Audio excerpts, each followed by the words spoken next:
जय हिंद दोस्तों, स्वागत है आपका आपके यूट्यूब चैनल प्रशांत एकेडमी पे। तो हम लोग PYQ सीरीज़ की तरफ आगे बढ़ रहे थे और मैथमेटिक्स सेक्शंस को भी अब देख रहे हैं। 31 क्वेश्चन हम लोगों ने सॉल्व कर लिया है। आज हम करेंगे 32 से लेकर के जितना कर सकते हैं।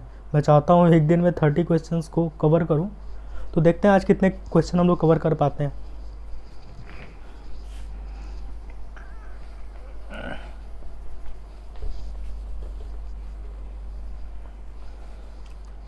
चलो, तो 31 हम लोगों ने कवर कर लिया था। आज हम करेंगे 32, यानी कि क्वेश्चन नंबर 2 है इसका। हम लोग पढ़ रहे हैं CTET, central teacher eligibility test, और यह है प्रीवियस ईयर क्वेश्चन। ठीक है जी, चलिए क्वेश्चन नंबर 32 क्या है sir? Question number 32 is 1/2 minus bracket open, ये स्मॉल ब्रैकेट भैया, स्मॉल ब्रैकेट में क्या है 2/3 माइनस 4/5, यही है। चलिए, ये बहुत ही इजी क्वेश्चन है, एकदम बच्चा सा क्वेश्चन है, कोई भी कर लेगा। करना कुछ नहीं है, सबसे पहले हम ब्रैकेट को सॉल्व करेंगे, उसके बाद ब्रैकेट के बाहर वाले को सॉल्व करेंगे। आपको पता है डिनोमिनेटर जब सेम नहीं होता है तो उसके लिए हम रूल एक लगाते हैं, जिस रूल में क्या होता है सर, अगर देखो अगर इसका डिनोमिनेटर सेम होता ना तो हम ये 2 में से 4 को घटा करके -2 जो भी आता वो लिख लेते, लेकिन यहाँ डिनोमिनेटर बाबू सेम नहीं है, तो इसके लिए हम क्या करेंगे 3 और 5 का एलसीएम काउंट करेंगे। 3 और 5 का जब हम एलसीएम लेंगे तो 3 से करेंगे तो 3 कम 3 और 5 5 ही रह जाएगा, फिर 5 से करेंगे तो ये हो जाएगा 1 और 1। तो आपका आंसर क्या आया 3 5 जा 15। 3 × 5 करेंगे तो कितना आएगा 15। 15 आपने एलसीएम ले लिया। आप देखो हम 3 का टेबल कितनी बार पढ़ेंगे 15 है, 3 5 15 होता है। अब ये जो 5 आपका आया है इसका मल्टीप्लाई करना है। ये जो आपका डिनोमिनेटर है यानी कि जो हर में संख्या लिखी हुई है, इस हर की संख्या का इसमें आप भाग देंगे। तो 15 जब आप 15 का भाग देंगे, 3 का भाग देंगे 15 में, तो आएगा आपका 5, और 5 का गुणा करेंगे 2 से, तो 5 दूना क्या होगा 10, माइनस 5 तिहाई 15, 3 चौके 12। चलिए ये ऐसे ही रहेगा 1/2। माइनस करेंगे, इसको सॉल्व करेंगे तो क्या होगा सर, तो ये 10 में से 12 माइनस तो होगा नहीं, लेकिन चूंकि यहाँ कुछ नहीं है तो प्लस है ना, माइनस का सिंबल होगा। अगर हम +10 में से -12 को माइनस करेंगे तो यहाँ होगा -2 और ये होगा 15। ठीक है, और यहाँ माइनस पहले से है 1/2।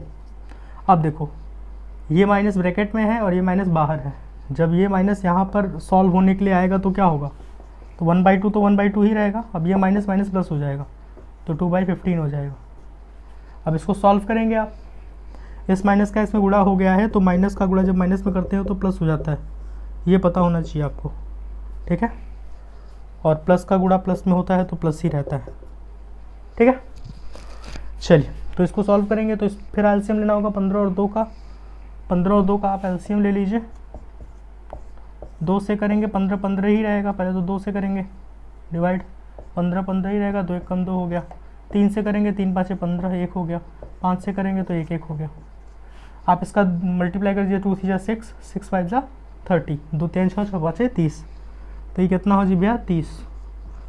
अब इसका होगा 2 का टेबल कितनी बार पड़ेगी 30 है, 2 15 जा 30, 15 का टेबल 1 टाइम पड़ेगा तो 15 ही होगा, और ये 15 का टेबल 2 टाइम पड़ोगे तो 30 होगा, और 2 2 जा 4, तो दोनों को प्लस करने पे कितना हुआ 15 4 19, 19/30, यही आएगा आपका आंसर।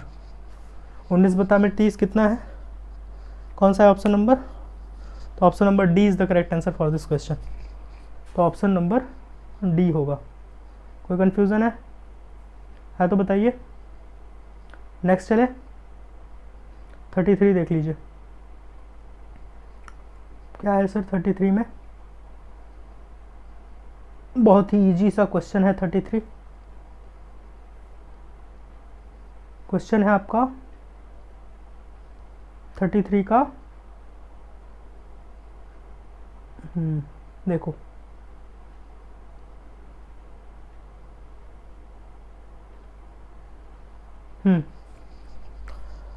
संख्या, what is the difference between the face value of the number 7 in the number 4782 यानी कि 4782 एंड 32,170।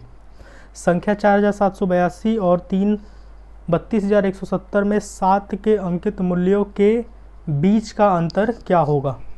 इसको इरेज कर दे रहे हैं भैया। 32 समझ में आ गया ना, 32 हो गया। सीटेट का मैथ वाला जो न्यूमेरिकल क्वेश्चन होता है वो बहुत ही ज़्यादा आसान होता है, और हम कोशिश कर रहे हैं कि 1 और 2 दोनों सेक्शन को लेकर चले ताकि आपको कोई समस्या ना हो मैथमेटिक्स में। दूसरा क्वेश्चन हो गया 33, देख लें। 33 क्वेश्चन में आस्किंग है आपका, 2 नंबर है। पहला नंबर है आपका 4772 यानी कि 4782 4782, और दूसरा नंबर क्या है सर 32170। ठीक है, ये 2 नंबर्स हैं आपके पास, और आपको बताना है कि ये जो 7 है 7, इसका जो अंकित मूल्यों के बीच का अंतर क्या होगा। 7 के अंकित मूल्य, 2 मूल्य होते हैं सर, एक होता है अंकित मूल्य, एक होता है स्थानीय मूल्य। ठीक है, समझ में आ रहा है। एक होता है आपका अंकित मूल्य और एक होता है स्थानीय मान या मूल्य। ठीक है, तो यहाँ मूल्य लिखा है, मूल्य नहीं होना चाहिए, मान होना चाहिए था। तो इसको सॉल्व कर लें हम लोग। आपको कॉन्सेप्ट पता होना चाहिए पहले। कॉन्सेप्ट क्या है सर, कॉन्सेप्ट है किसी भी संख्या में, मान लीजिए एक संख्या है, ये संख्या क्या है सर 4782, और ये एक संख्या है 32170। इस पे 2 तरह के वैल्यू का मान होता है। एक 2 का मान होगा जिसको स्थानीय मान कहते हैं। अब ये सर स्थानीय मान होता क्या है, देखिए इसकी प्लेस वैल्यू, ये किस प्लेस पे है, इस प्लेस को बताना, उस स्थान को बताना स्थानीय मान है। जैसे 2 किस स्थान पे है, यहाँ पे हम सॉल्व कर लेते हैं 4 7 8 2।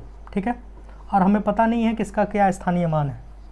ठीक है सर, देखिए ये जो 2 है, इस 2 का स्थानीय मान है इकाई का अंक, यानी कि 2 × 1 = 2। ये होता है इकाई, ये होता है दहाई, ये होता है सैकड़ा, और ये होता है हजार। इंग्लिश में बोलेंगे तो ये होगा यूनिट, ये होगा टेंस, ये वंस, ये टेंस, ये 100, ये 1000। तो ये जो 2 है, ये 2 का इकाई का जो प्लेस वैल्यू है ये 2 होगा, यानी कि 1 होगा। ठीक है, और स्थानीय मान क्या है सर 8 का होगा, 8 × 10, दहाई में 10 से मल्टीप्लाई करते हैं तो ये होगा 80, सैकड़ा में करेंगे 7 × 100 यानी कि 100 से करेंगे तो ये होगा 700, और 4 का करेंगे आप 1000 से तो होगा इसका 4000। तो इन सब का हमने क्या काउंट कर दिया, हमने इन सब का कर दिया काउंट आपका स्थानीय मान। इसके स्थान का मान 2 बैठा है इकाई की सीट पे तो इसका वैल्यू 2 है, 8 बैठा है दहाई की सीट पे तो इसका वैल्यू 80 है, 7 बैठा है सैकड़ा की सीट पे और इसका मान होगा 700, और 4 बैठा है अपने 1000 के सीट पे तो इसका क्या होगा वैल्यू 4000। तो भैया 2 तरह का मान में पहला मान तो हमने आपको बता दिया स्थानीय मान, और स्थानीय मान की परिभाषा होता है किसी संख्या में किसी अंक का अंक का मान उसके स्थान विशेष की स्थिति के अनुसार बदलता रहता है। जैसे यहाँ पर इस स्थान पे इसका मान 2 इकाई है तो 2 है, यही यहाँ होता तो 20 होता, यहाँ होता तो 200 होता, और यहाँ होता तो 2000 होता। ठीक है सर, लेकिन अंकित मान का डेफिनेशन क्या है कि अंकित मान में वही उसी वैल्यू को कहते हैं, यानी कि ये जो 2 है ना, ये 2 यहाँ हो चाहे ये 2 यहाँ हो, इसमें अंकित वैल्यू पूछा जाए, अंकित मान पूछा जाएगा फेस वैल्यू, तो ये यही होगा। 2 ही इसका अंकित मान है, 2 ही इसका मतलब फेस वैल्यू। फेस वैल्यू का मतलब ही होता है अंकित मान। तो अंकित मान चाहे यहाँ हो चाहे यहाँ हो चाहे यहाँ हो चाहे यहाँ हो, वो 2 ही होगा। ठीक है सर, तो इसमें क्या पूछा क्या है क्वेश्चन में पूछा है कि ये जो अंक दिए हुए हैं, संख्या दी हुई है, इसमें 7 का आपको डिफरेंस बताना है। ठीक है, देखो ये जो 2 अंक दिया गया है आपके पास, 2 अंक क्या है 4 7 8 2, ये पहला अंक है, और दूसरा क्या है 32170, 32170 ये दूसरा अंक है। ठीक है सर, तो ये दोनों अंकों में 7 का डिफरेंस करिए अंकित मान का। अगर स्थानीय मान होता तो ये 700 होता और ये 770 होता, और इसका डिफरेंस करते तो आता 0 0 0, 10 में से 7 गया 3 और ये 6। अगर स्थानीय मान का अंतर पूछा होता ना सर, तो इसका आंसर आया होता 630, ठीक है। लेकिन स्थानीय मान का अंतर पूछा ही नहीं, पूछा है इसका जात, क्या कहते हैं उसको, अंकित मान का। तो अंकित मान क्या है सर? तो अंकित मान यही वैल्यू है 7, और 7 में से जब आप 7 को माइनस करेंगे तो वैल्यू आएगी 0। कोई कन्फ्यूज़न नहीं है, बहुत ही आसान सा क्वेश्चन है। बताओ इसके लिए इतना टाइम लग गया, समझ में आया नहीं आया? अगर किसी संख्या का स्थानीय मान पूछेगा तो स्थानीय मान में उस अंक की स्थिति का मान होगा, और यह अंकित मान था तो वही अंक में उसका मान होता है, चाहे वो 8 लिखा हो, 3 लिखा हो, 5 लिखा है, 2 लिखा हो, वही अंक है, वही उसका मान है। ठीक है सर, चलिए रेस करते हैं। इसका ऑप्शन नंबर 0 होगा, 7 में से 7 जाएगा 0 होगा, और 0 किस में है? सी में है। 33 का सी होगा सही करेक्ट आंसर। 34 देख लो, जल्दी से ख़त्म करते हैं यार। क्वेश्चन नंबर 34 क्या है देखिए सर। 34 है आपका निम्नलिखित कथनों में से कौन सा पूर्ण संख्याओं के लिए सत्य नहीं है? मतलब पूर्ण संख्या कहता क्या है कि दोनों बराबर हो तो 0 आए। मतलब यहाँ पे अगर 8 लिखा है और यहाँ पे 8 लिखा है तो कंडीशन ऐसी होनी चाहिए। और पूर्ण संख्या के केस में तो होता है कि यहाँ भी 0 होना चाहिए, यहाँ भी 0 होना चाहिए। कहने का मतलब यह है कि RHS और LHS क्या होना चाहिए? सेम होना चाहिए। जो इधर लिखा है वही इधर लिखा होना चाहिए। इसको क्या संतुष्ट करता है ये जो लिखा है यहाँ पे? तो क्या क्या लिखा है देख लेते हैं। पहला है a + b बराबर b + a, ये ना a + b बराबर क्या है सर? a + b बराबर है b + a, ठीक है। फर्स्ट ये है आपका। सेकंड क्या है? सेकंड है a - b बराबर b - a, दूसरा ये हो गया। थर्ड क्या है sir? Third is a × b = b × a, a × b = b × a। And fourth है आपका a + b bracket close plus c equals to a plus bracket में b + c। देख रहे हैं आप? अब हमें कंफर्म ही नहीं हो पा रहा है सर कि ये बराबर हो पाएगा कि नहीं हो पाएगा। तो एक काम करते हैं ना, इसमें कोई वैल्यू पुट डाउन कर लेते हैं। अगर वैल्यू पुट डाउन करके तो समझ में आ जाएगा कि बराबर हुआ कि नहीं, क्योंकि तो वेरिएबल है। ए के स्थान पे कोई भी मान रखा जा सकता है, बी के स्थान पे कोई भी मान रखा जा सकता है। हम मान रख करके ही देख लेते हैं, फिर तो क्लियर हो जाएगा ना। मान लो हमने a बराबर मान लिया, यहाँ दिख रहा होगा ना, यहाँ मान लेते हैं। देखो हमने a बराबर माना है कि a को 2 रख लेते हैं, और b बराबर 3 रख लेते हैं, और c बराबर 4 रख लेते हैं। सॉल्व करें इसको। क्या a + b क्या है सर? 2 + 3। अगर हम 2 और 3 को जोड़ें बराबर इधर b + 1 है, यानी कि 3 + 2 को ऐड करें तो क्या ये सेम हो रहा है? हाँ हो रहा है, क्योंकि 2 और 3 को प्लस करेंगे तो 5 आएगा आंसर, और इनको भी प्लस करेंगे तो 5 आएगा। तो ये दोनों इक्वेशन को वो कर रहा है, सेटिस्फाइड कर रहा है। और हमें बताना है कि कौन सा सत्य नहीं है। निम्नलिखित तत्वों में से कौन सा पूर्ण संख्याओं के लिए सत्य नहीं है? तो ये तो सत्य है, पहला वाला आंसर नहीं होगा। दूसरा वाला देख लेते हैं। देखो अगर इसमें हम वैल्यू को रखते हैं, आपका ये a बराबर 2 था, a - b है, यानी कि 2 - 3। और जब हम 2 - 3 करेंगे तो 2 से तो 3 माइनस होगा नहीं। अगर करते भी हैं तो -1 आएगा इधर। अगर इसको 2 करते हैं और ये -3 - 2 होगा तो आंसर आएगा -1। और इधर आपका b - a करेंगे, यानी कि b - a करेंगे तो आंसर आएगा 1। तो ये सेटिस्फाइड नहीं कर रहा है सर, इसमें इन दोनों का मान बराबर नहीं आ रहा है, पूर्ण संख्या के रूप में ये परिवर्तित नहीं हो पा रहा है। ठीक है, इसको देख लेते हैं। तो देखो 2 का मल्टीप्लाई 3 में करेंगे तो 2 × 6, और यहाँ भी b का मल्टीप्लाई a में करेंगे तो 3 दूना के 6। तो ये भी सेटिस्फाइड कर रहा है, ये भी सेटिस्फाई कर रहा है। इसको देख लेते हैं। a + b यानी कि 2 + 3 तो 5, और 5 में हम 4 जोड़ेंगे तो 5 × 4 = 9, ये भी ठीक है, यहाँ आ जाएगा 9। इसको सॉल्व करें तो a का मान है 2, और b + c करेंगे तो 4 × 3 = 7, तो 7 में 2 जोड़ेंगे तो 9 इधर भी, तो ये भी सेटिस्फाइड कर रहा है। इसका मतलब a, c और d ये चारों सही है। ये b जो है ये इनकरेक्ट है, तो जो गलत है वो सही है, क्योंकि पूछा ही गलत है। तो इसमें पूछा जो आपका है आंसर में क्या नहीं करता है पूर्ण संख्याओं के लिए सत्य, तो सेकंड ऑप्शन होगा आपका करेक्ट आंसर। देखो बताना तो हमको एक करेक्ट ऑप्शन ही चाहिए था, लेकिन मैं आपको सारा इसलिए समझा रहा हूँ क्योंकि क्वेश्चन कहीं से भी आए छूटना नहीं चाहिए। ठीक है, चलिए 34 समझ में आ गया। ये जो है ना सेकंड वाला a - b बराबर b - a, ये आपका ठीक नहीं है, यानी कि पूर्ण संख्याओं के लिए सत्य नहीं है। चलिए तो इसका बी होगा, ऑप्शन 34 का option number B correct answer होगा। चलो नेक्स्ट क्या है सर, तो नेक्स्ट इज 35 क्वेश्चन। 35 क्वेश्चन कहाँ है भैया, देखो जब किसी संख्या को 6 से विभाजित करने के लिए कहा गया, कोई संख्या है, माना वो संख्या x है, और उसको विभाजित करने के लिए कहा गया रानी से, तो उसे 9 से विभाजित किया गया और उससे भागफल 21 और शेषफल 3 मिला।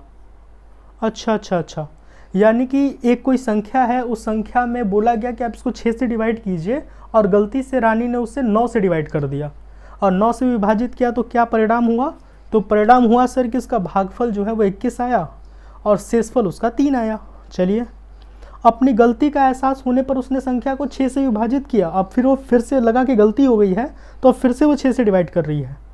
ठीक है, अब कितना भागफल और शेषफल मिलेगा, कहने का मतलब है कि उन्होंने गलती की।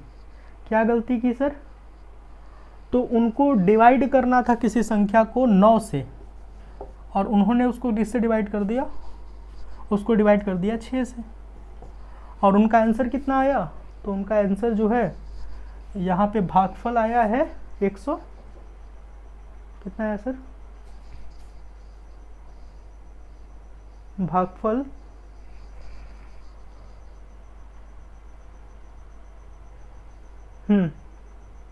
भागफल उनका आया है 21 और शेषफल कितना आया है 3। ठीक है, ये कितना आया है 3। तो हमें बताना क्या है सर, हमें बताना है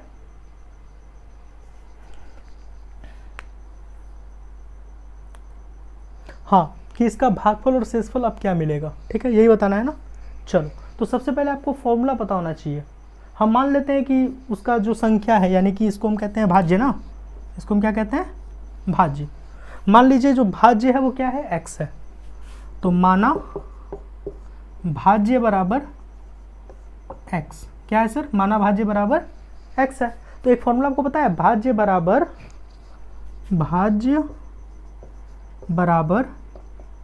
भाजक गुणे भागफल प्लस शेषफल, ये फॉर्मूला है डिवाइड का, कि भाज्य जो है वो बराबर होता है भाजक, यानी कि ये जो भाजक है आपका, गुणे भागफल, जो यहाँ भागफल आया है, और शेषफल को प्लस करेंगे आप, तो इसकी जो भी वैल्यू होगी वो भाज्य के बराबर होगी। तो सर हम इसको मान लीजिए, इसको सॉल्व करते हैं। हमने माना कि भाज्य क्या है, x है, भाज्य क्या है, x है, भाजक क्या होगा सर, तो भाजक दिखा हुआ है यहाँ पे 9, भाजक कितना है 9 प्लस 21, ये और ये 3 ना, 21 प्लस 3, यहाँ 9 होगा सर, उन्होंने गलती किया है ना। हाँ ठीक है, इसको सॉल्व करो तो क्या आएगा, x का वैल्यू आ जाएगा 192, 192, x की वैल्यू कितनी है सर, 192 आ गई। अब जो x की वैल्यू आपकी आई है, क्योंकि क्वेश्चन ही यही है, क्वेश्चन एक बार फिर से पढ़ लेते हैं सर, कि जब किसी संख्या को 6 से विभाजित करने के लिए कहा गया, तो रानी ने इस संख्या को विभाजित कर दिया 9 से, और 9 से विभाजित किया रानी ने, तो फिर उससे क्या मिला सर, भागफल 21 मिला और शेषफल 3 मिला। अब आपको पता है एक रूल है कि भाज्य बराबर होता है भाजक के गुणे भागफल के प्लस शेषफल के, ठीक है ना। Divisor multiply equals to dividend multiply by quotient value plus शेषफल, यानी कि रिमाइंडर। तो जब आप इसे सॉल्व किए सर, तो ये इससे मल्टीप्लाई होकर ये प्लस होगा, और जो वैल्यू आएगी वही एक्स की वैल्यू होगी। फाइंड आउट हो गई वैल्यू, तो वैल्यू फाइंड आउट हमने यहाँ पर कर लिया, हो गया। अब सेकंड क्या है क्वेश्चन में, तो सर अब ये क्वेश्चन पूछ रहे हैं कि जब हम इसको सही से डिवाइड करेंगे, यानी कि जो हमें 6 से डिवाइड करना था हमने 9 से डिवाइड किया, अब हमें फिर से 6 से डिवाइड करना होगा। तो जब हम फिर से 6 से डिवाइड करते हैं तो उसकी वैल्यू क्या होगी आप बताइए। तो 192 को 6 से डिवाइड कर दो, जो आएगी वही आपका आंसर है। तो हमने क्या किया सर, देखो 192 जो आपकी वैल्यू है एक्स का, उसको हमने 6 से डिवाइड किया, चलिए, तो 6 का टेबल कितना पड़ेगा 19 आया तो 6 से 18 होता है सर, माइनस किया 1 आया, फिर 2, 6 का टेबल कितना 12 आया, 6 2 12, माइनस किया, कट हो गया, तो आपका रिमाइंडर कितना आया 32 और शेषफल कितना आया 0, सॉरी कोसेंट वैल्यू 32 और रिमाइंडर आपका 0। देखिए आया आंसर, आपका आंसर होगा इसका answer number D, quotient value 32 and remainder 0, यानी कि भागफल 32 और शेषफल 0। तो क्वेश्चन नंबर 35 का आंसर होगा आपका डी। तो आज हम लोगों ने 4 सवाल समझ लिए सर। परीक्षा नज़दीक है सर, 4 सवाल से काम नहीं चलेगा, यानी कि हमें क्या करना है, जल्दी जल्दी और भी आगे पढ़ना है, लेकिन जल्दी पढ़ने के साथ साथ समझना भी है कि समझ में आए। सिर्फ जल्दी पढ़ करके सीटेट क्लियर नहीं किया जा सकता है कि नहीं। चलो क्वेश्चन नंबर 36 देखो, अच्छा इजी है कि नहीं क्वेश्चन, है ना। ये कितना था, ये था क्वेश्चन 35 था ना, 36 देखते हैं 36 है क्या सर। तो 36 क्वेश्चन है आपका, विच of the following is a pair of like fraction, कौन सा समूह पेयर फ्रैक्शन में है, यानी कि निम्नलिखित में से कौन सा तुल्य भिन्न का जोड़ा है। तुल्य भिन्न का जोड़ा वही होता है जिसका हर समान होता है, इसमें जो जिसका हर समान है वही आपका तुल्य भिन्न का जोड़ा है। तो पहला वाला है आपका 2/3 और 3/2, तो ये बराबर नहीं है क्योंकि हर बराबर नहीं है।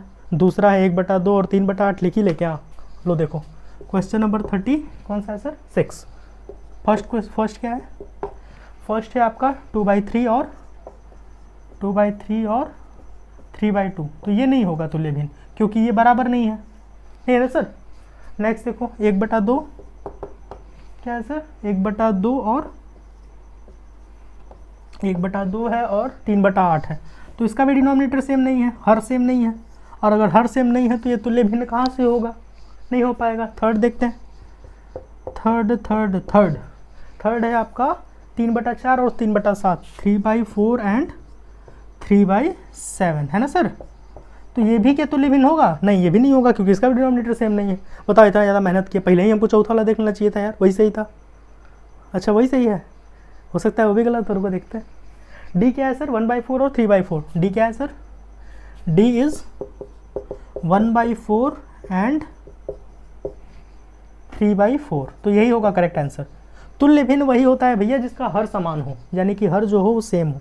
2 या 2 से अधिक भिन्न, और ऐसा नहीं कि सिर्फ 2 ही, 2 से अधिक भी हो सकता है, 2 या 2 से अधिक भिन्न जिनका हर समान हो तुल्य भिन्न कहलाती है। तो इस क्वेश्चन में 1/4 और 3/7 4 जो है वो तुल्य भिन्न होगा। 36 का होगा 4 is the correct answer for this question. चलिए जी 37 पे चलते हैं, लंबा सफ़र है, तय करना ही है। पर डे एक चलेगा ना, अगर पर डे एक पेपर भी हम लोग कंप्लीट करेंगे तो मुझे लगता है 23 दिन में हो जाएगा, 23 डेज़ में, है कि नहीं। अच्छा अगर स्पीड फास्ट हो रहा होगा तो आप कमेंट करके बताइएगा, मैं स्पीड को और स्लो कर दूंगा, ठीक है। हाँ क्वेश्चन नंबर 36 है ना सर। चलो question number 37 is which of the following number are not perfect cube. अच्छा जी, इनमें से कौन सा ऐसा नंबर है जो पूर्ण घन नहीं है। तो नंबर पहले दिखाओ मुझे, नंबर दिखाया जाए। पहला नंबर है सर 729, हमको लगता है कि ये परफेक्ट क्यूब है, अभी बताता हूँ कैसे। नेक्स्ट क्या है 1000, मुझे लगता है ये भी परफेक्ट क्यूब है, लेकिन आप लोगों को तो बताना पड़ेगा।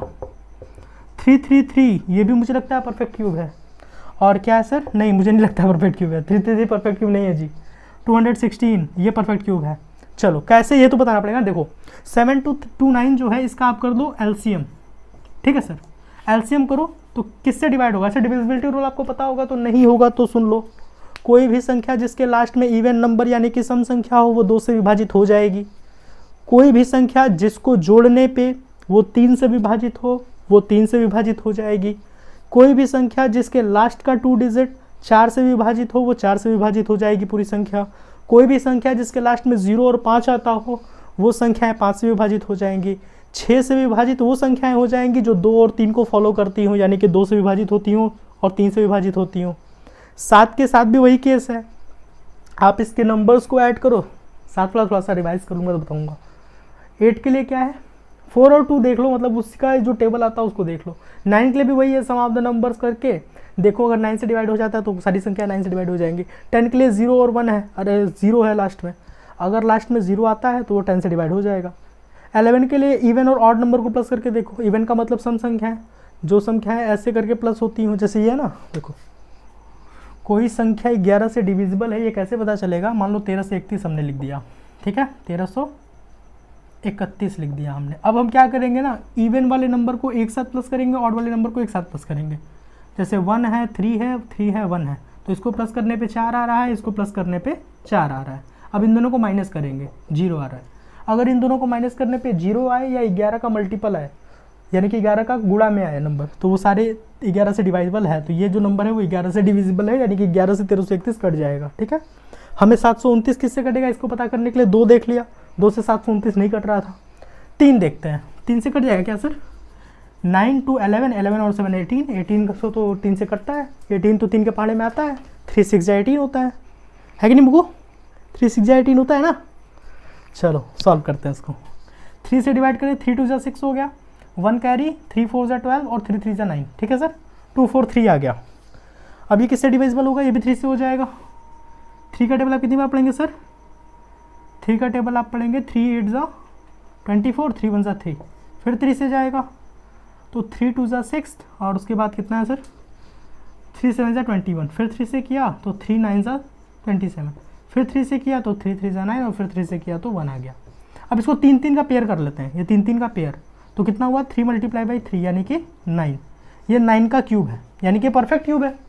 9 के क्यूब में आ रहा है, 9 × 9 × 9 करोगे तो आ जाएगा ये 9 9 81, 9 729, तो ये परफेक्ट क्यूब है भी है यार। 10 10 10 करो, 10 दहा में 100, 100 दहा में 1000, ये 10 का परफेक्ट क्यूब है। ये नहीं है, ये है 8 का, 8 का 64, 64 8 है 216, देखते हैं 64 8 216 होता है। 8 चौके 32 को 2 हाथ में लगा 3, 8 6 48, 49 50 51, नहीं 512 आ रहा है, तो 6 का होगा। 6 का करके देख लो, 6 6 36, 36 छके 6 6 36 को 6 हाथ में लगा 1 और 3 6 18 19, नहीं यार ये ही गलत हो रहा है। 6 6 36, 36 छके 6 36 6 हाथ में लगा, अरे 36 का 6 हाथ में 3 ना, और 36 18 19 20 21, सही तो है 216, ये भी परफेक्ट क्यूब है। 4 परफेक्ट क्यूब है, 2 परफेक्ट क्यूब है, 1 परफेक्ट क्यूब है। ये 3 3 3 है ना सर, ये परफेक्ट क्यूब नहीं है। तो पूछा यही है कि परफेक्ट क्यूब कौन सा नहीं है, तो परफेक्ट क्यूब ये नहीं है, यानी कि पूर्ण घन ये है, ये है, ये है, ये नहीं है। तो option 3 is the correct answer for this question. 37 का 3 होगा भैया। कोई कन्फ्यूज़न है तो कमेंट सेक्शन में लिखिए गा, और नहीं है तो फिर आगे पढ़ते चलिए। कट दे, अरे मिटा दे, समझ गया ना। ये सब परफेक्ट क्यूब है, ये 1729 और 216, ये 333 नहीं है।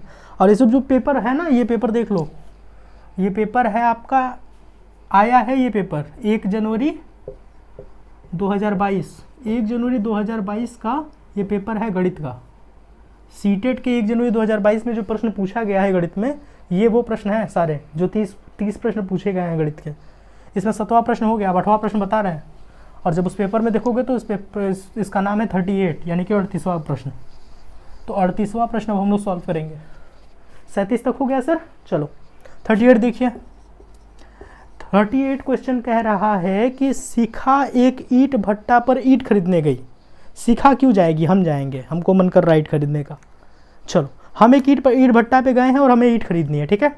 ईंटों का मूल्य जो है वो 2500 रुपया है प्रति 1000, यानी कि 1000 रुपये दिए, नहीं सॉरी 2500 रुपया दिए तो 1000 ईंट मिली मुझे, यानी कि 2500 ईंटों की संख्या जो है वो 1000 रुपये में, मतलब 2500 रुपये में 2500 रुपये में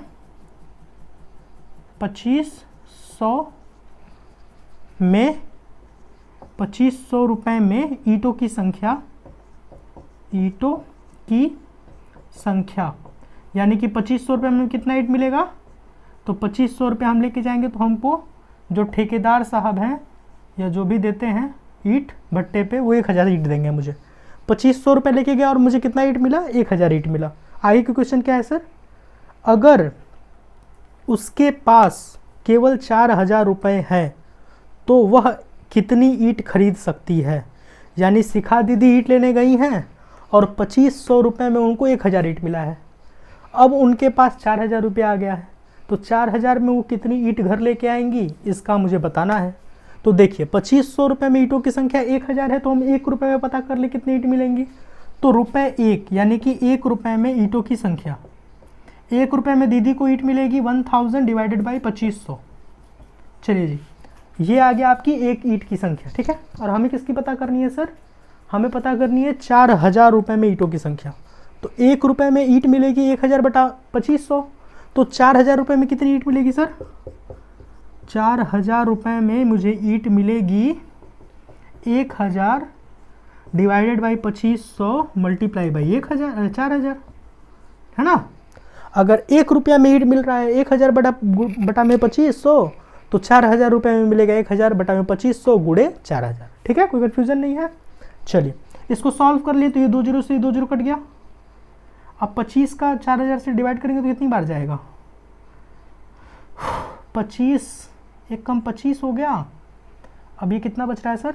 15, और 25 छके 150 यानी कि 160 हो गया, ठीक है। 160 का ये जीरो करोगे तो 1600 होगा ना। हाँ 160 यानी कि 10 मल्टीप्लाई बाई 160, 1600 आएगा आपका आंसर, ठीक है। शिखा दीदी जो ईंट लेने गई हैं वो 4,000 रुपये में 1600 ईंट लाएंगी। इस क्वेश्चन को समझ गए आप? एक बार फिर से देख लो भैया। 2500 रुपये में ईंटों की संख्या 1000 है, तो 1 रुपये में ईंटों की संख्या कितनी होगा? तो 1000 भागे 2500, तो ये 2500 रुपये में ईंटों की संख्या 1000, तो 1 रुपये में ईंटों की संख्या जो है 1000 बटा में 2500।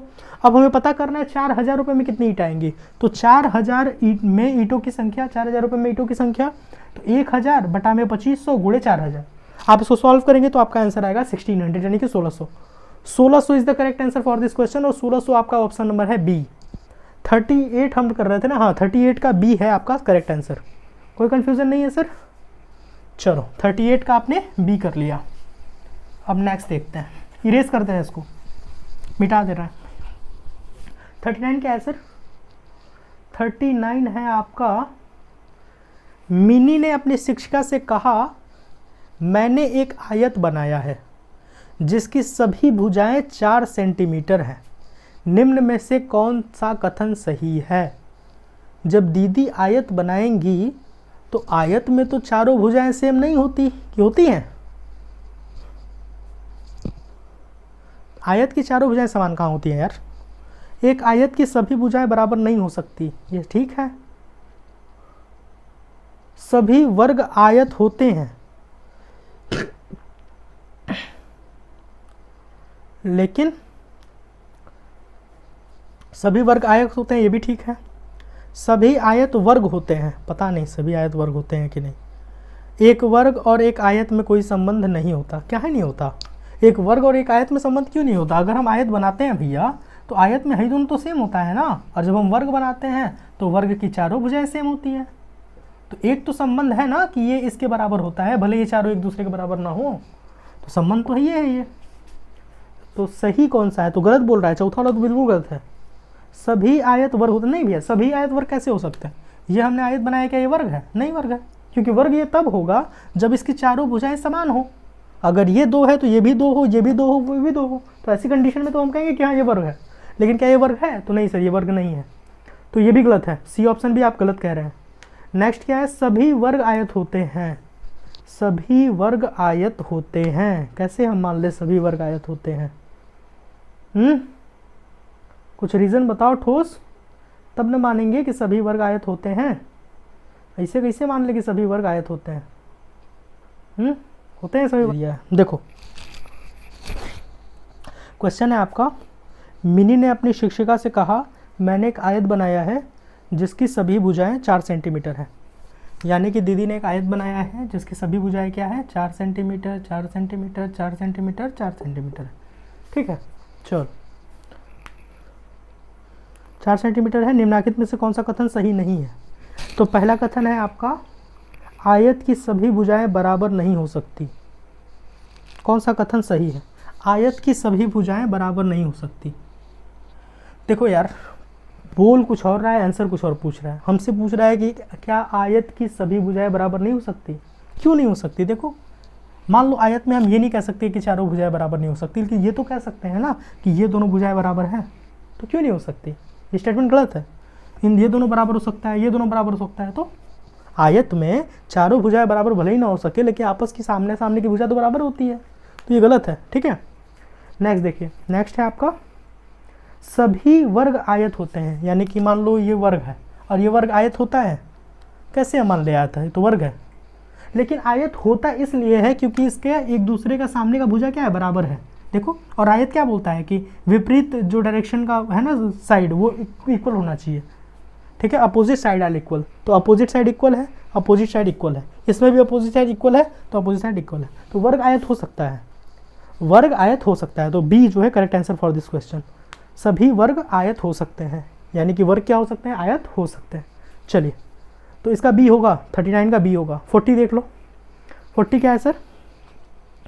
त्रिभुज के कोणों का अनुपात 4 संबंधी 5 संबंधी 6 है, उसके कोणों का मान कितना होगा? अच्छा, हम डर गए। डरते तो हम किसी से नहीं है, तो इस क्वेश्चन से क्यों डरेंगे? क्वेश्चन नंबर 40 है सर, देख लेते हैं। ये जो त्रिभुज है ना, ये त्रिभुज कोई भी हो, इतना जान लो कि त्रिभुज के कोणों का माप कितना होता है, मतलब ऐड करोगे तो कितना होगा, 180 होगा। कितना होगा?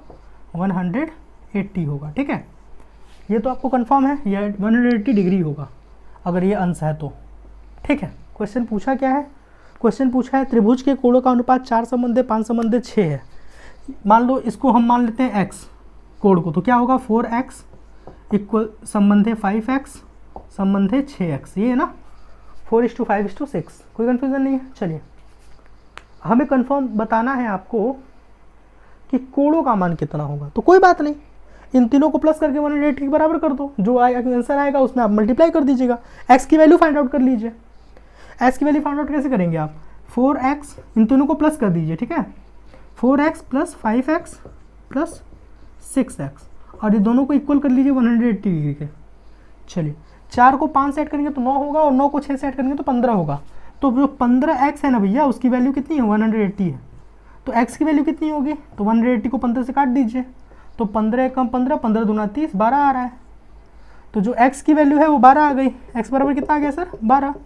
अब x की वैल्यू इसमें रख दो, तो 12 का 4x करोगे तो 4x की वैल्यू कितनी होगी, 4x बराबर होगा 12 गुणे 4 यानी कि 60। कितना आया, 60। ये 60 है, और ये नहीं, सॉरी, 12 चौक 48 होता है ना, 48 होगा। ये कितना होगा सर, 48। 12 चौक 48, 12 5 60 और 12 छक 72। ये 48 हो गया पहला वाला, और दूसरा वाला हो गया 60, और तीसरा वाला हो गया 72। तो ये होगा 48 डिग्री, 60 डिग्री और 72 डिग्री। कोई है? कहाँ है sir? 48 degree, 62 degree, sorry 60 degree और 72 डिग्री। त्रिभुज के कोणों का अनुपात 4 संबंधी 5 संबंधी 6 है, तो उसके कोणों का मान 48 डिग्री, 60 डिग्री और 72 डिग्री होगा, जो आपका ऑप्शन नंबर सी है। तो C is the correct answer for this question. नहीं समझ में आएगा तो कमेंट कर दीजिएगा भैया। ठीक है, चलिए, क्वेश्चन हो गया, आगे बढ़े। 40 था ये, 40 का सी था। 41 देखो, कितने क्वेश्चन लगा दिए हम लोग, 10 हो गया, 30 होता है, जल्दी जल्दी लगाओ। नेक्स्ट क्या है? नेक्स्ट है आपका 41। रागिनी दोपहर के 2 बजे स्टेशन पहुंचती है। रागिनी दीदी दोपहर के 2 बजे स्टेशन पहुंचती है। दोपहर की 2 बजे, 2 बजे AM होता है या PM होता है? PM होता है, जिसको फुल फॉर्म है पोस्ट मेरिडियन। ठीक है सर, तो रागिनी दीदी 2 बजे जो है पहुंच रही है कहाँ पे, स्टेशन। क्या है इसके आगे? इसके आगे है उसे अलीगढ़ के लिए गाड़ी लेनी है। चलिए, 4 रेलगाड़ियाँ ABCD के छूटने का समय क्रमशः 17:05, 4:32 और 18:30 और 19:15 है। यानी ABCD गाड़ियाँ हैं सर। गाड़ियाँ कौन है? A है, B है, C है और D है। A गाड़ी कब छूटती है? तो A गाड़ी छूटती है आपकी 17:05 पे, 17:05 पे छूट जाएगी ये गाड़ी। नेक्स्ट गाड़ी कब छूटेगी? नेक्स्ट गाड़ी आपकी छूटेगी 4:32 पे। ए गाड़ी छूट रही है आपकी 17:05 पे। ए गाड़ी छूट रही है 17:05 पे और बी गाड़ी छूट रही है आपकी 4:32 पे। ठीक है, चलो 4:32, फिर 18:30 सी गाड़ी छूट रही है 18:30 पे और डी गाड़ी छूट रही है आपकी, कब छूट रही है भैया? डी गाड़ी आपकी छूट रही है, डी गाड़ी छूट रही है आपकी 19:15 पे। 19:15 पे ये सभी गाड़ियाँ जा रही हैं, कहाँ पे जा रही हैं? तो ये सभी गाड़ियाँ अलीगढ़ के लिए जा रही हैं। ठीक है, आपको बताने हैं कि किस गाड़ी के लिए इंतज़ार करेंगी रागिनी। तो रागिनी अगर 2 बजे पहुँच गई हैं, इसका मतलब वो कब पहुँच गई हैं? वो पहुँच गई हैं 14 बजे, क्योंकि रेलगाड़ी का समय जो है ना वो आपका ये नहीं होता है एंटी मेरिडियन पोस्ट मेरिडियन, वो 24 घंटे को 24 घंटे की तरह रीड करते हैं, मतलब करते हैं, डील करते हैं। तो यहाँ पर 2 का मतलब है 14 बजे है उनका। 14 बजे वो गई हैं स्टेशन, और 14 बजे जब वो स्टेशन गई हैं तो 14 से करीब कौन है? देखो उसी गाड़ी को पकड़ लेंगी। 4:32 का मतलब है कि भोर वाला, सुबह वाला, तो ये वो नहीं पकड़ पाएंगी, ये गलत है। ठीक है, इसके लिए तो वो छूट गया है उनका ट्रेन, ये तो नहीं पकड़ पाएंगी वो। नेक्स्ट देखो 17:05, 18:30 और 19:15, इन दोनों में से सबसे पहले क्या आता है? तो 17 बजे के बाद, और 17:05 को अगर काउंट करोगे तो 12, 5, 17, 5:05 पे जो ट्रेन आएगी वो उनको ये पकड़ लेंगी। तो अगर ये 2 बजे दोपहर में गई हैं तो 5 बजे यानी कि शाम की ट्रेन जो है 17:05 पे आएगी, और यही इसका करेक्ट आंसर होगा। तो A is the correct answer for this question. आपका आंसर क्या है सर? आंसर भी ए है। ताली बजाओ, आगे बढ़ो। आज 10 ही रहने देते हैं, कल पढ़ेंगे, अब दिमाग काम नहीं कर रहा है। 10 क्वेश्चन आज के लिए, कल 20 करेंगे। 10 में से आपको कितना सही हुआ ये बताना, और जो समझ में आया तो बताना। लाइक, शेयर, कमेंट, सब्सक्राइब सब कर दो यार, बड़ा मेहनत लगता है पढ़ाने में। चलो मिलते हैं फिर नेक्स्ट वीडियो में, तब तक के लिए जय हिंद, जय भारत।